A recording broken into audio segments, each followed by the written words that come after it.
Ayan po mga kabida, isang magandang oras po sa lahat at welcome po sa aking channel. Ito po, pag-usapan po natin, ito kong controversial po, na pahayag po ni Undersecretary Claire Castro mga kabida, patungkol ho sa kalusugan po ng Pangulo.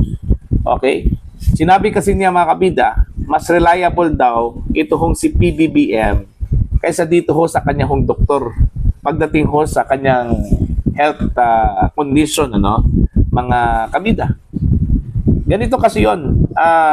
Naitanong kasi sa press briefing po ng Malacanang Palace ng isang miyembro po ng Malacanang Press Corps mga kabida, kung pwede maglabas po ng medical bulletin po ang Malacanang patungkol ho sa kondisyon po ng Pangulo, mga kabida. O di kaya mismo yung doktor po niya ang magsalita mga kabida, at least reliable daw patungkol ho sa kanyang kalusugan. Ang sabi po ni Yuse Claire mga kabida na hindi na po kailangan ng medical bulletin kasi unang-una hindi naman po seryoso yung sakit po ng Pangulo, mga kabida. Tsaka pangalawa po, mas alam po ng Pangulo yung kanyang nararamdaman, at sinabi daw ng Pangulo na okay daw siya, hindi ho seryoso yung kanyang sakit. Okay? So what's the purpose na maglabas po ng medical bulletin at magsalita po ang kanyang doktor, mga kabida? Okay? Eto, pakinggan muna natin tong parang sagutan, between dito ho sa isang reporter, miyembro po ng Malacanang Press Corps, mga kabida, at ito hong si Undersecretary Claire Castro. Narito po. Kung sinabi ng Pangulo na hindi ito life-threatening, so ba't kailanganin po sa ngayon ang medical treatment? Medical bulletin. Samantalang kami naman po ay nagpo-provide sa inyo kung anong ang kalagayan ng kalusugan ng Pangulo. Mas reliable po kasi pag doktor ang nagsalita, ma'am. Mas reliable po siguro mismo ang Pangulo nagsasabi kung ano po ang kanya nararamdaman. Pero hindi naman siya doktor, ma'am. So, pero siya, katawan niya naman po yun. Ayun po. Yung sagot na yon mga kabida, ang nag-viral, kung saan po, ginawang katatawanan po mga kabida ng mga netizens yung sagot po ni Yuse Claire na mas reliable pa raw si PBBM, kaysa dito ho sa doktor pagdating ho sa kanya hong kalusugan po, mga kabida. Kasi daw, mas alam daw ng Pangulo, yung kanyang nararamdaman kaysa diagnosis po ng kanyang doktor po, ang tanong kasi dyan, bakit nagpatingin pa, okay, sa doktor?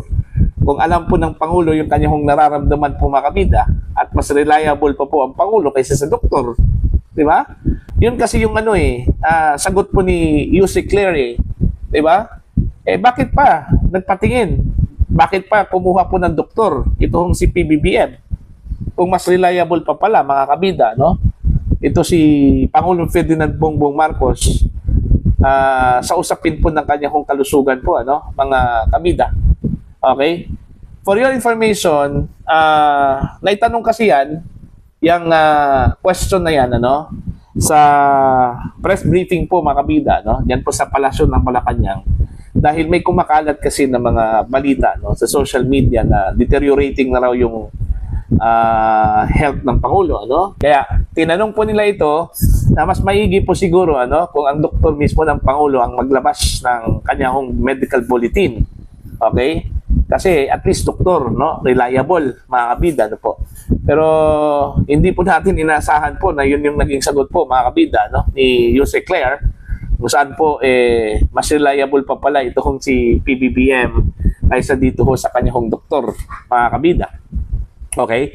Naging usap-usapan kasi ilang araw po mga kabida ang nakalipas itong hindi ho pagpapakita po ni PBBM, Buti na lang po kahapon umattend po siya doon ho sa doning of rank po kay General Natatis.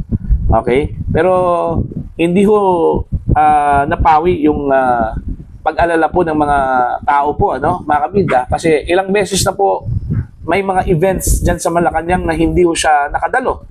Like kahapon po, alas 9 po ng umaga, mayroon po siyang event, public event po, dyan po sa Malacanang.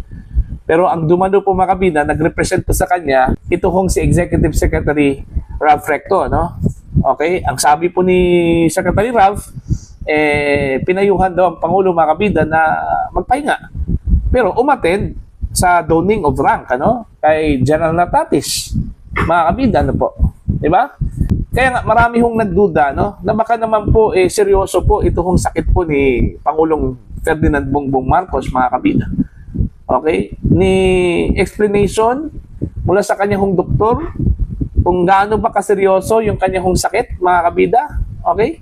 Wala ano? Wala ho tayong narinig. So, kailangan po, ano, na from time to time, maglabas po ng medical bulletin po, ano, ang palasyo po ng Malacanang, ano po, mga kabida. Hindi naman po, porque hindi seryoso yung sakit, hindi na lang po palabas po ng medical bulletin, ano? Diba? Kailangan pa rin yun, mga kabida. Kasi po meron kasing inconsistency, ano, mga kabida, dun ho sa galaw ng Pangulo po, mga kabida, ano po.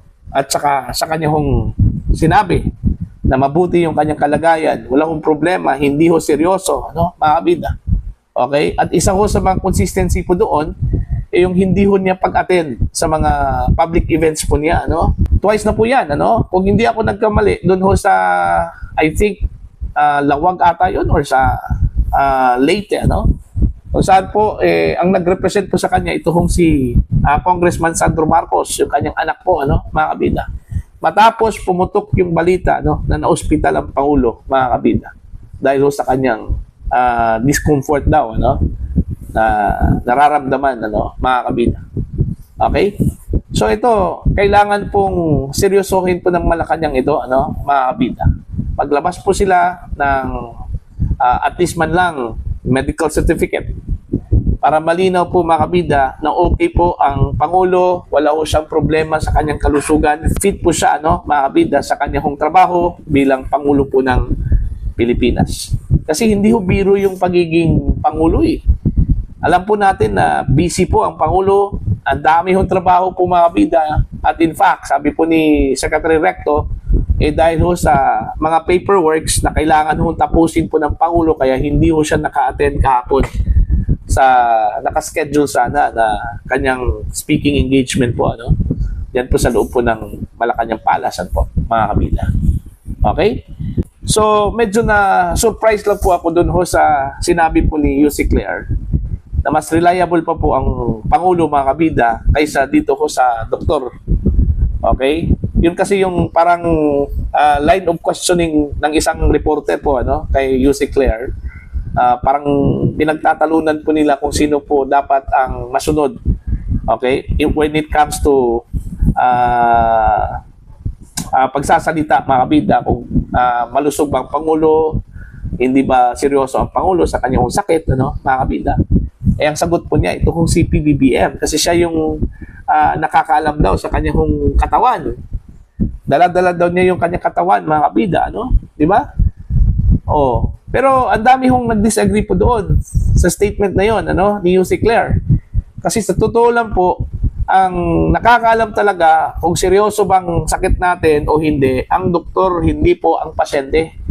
Kasi minsan deceiving kasi, mga kabida, no? Maganda nga yung ating pakiramdam, pero hindi ho natin alam na seryoso na pala yung ating karamdaman po, ano, mga kabida. Kaya mas credible ang doktor, no, kaysa pasyente. Kasi kung ganun po yung argument po, mga kabida, no, sana hindi na lang po nagpa-doktor. Okay? Hindi na sana hinire, mga kabida, o kumuha ng doktor, ano, para lang po gamutin ito kung si PBBM, kung ganun lang po, ano, ang argumento po, ano, mga kabida, na mas reliable pang pasyente kasi mas alam po niya kung ano po yung kanya hong nararamdaman po, mga kabida, kaysa sa doktor. Kaya ang nangyari po, mga kabida, pinagtatawanan tuloy, ano, ng mga netizens ito kung si Undersecretary Claire Castro, mga kabida. Para ho sa inyong opinion at pananaw, please comment down. Sa mga hindi pa po subscriber sa channel, please subscribe, just click the subscribe button, click the notification bell, click all para updated po kayo, mga kabida, sa aking mga uploads. Maraming salamat po sa inyo lahat.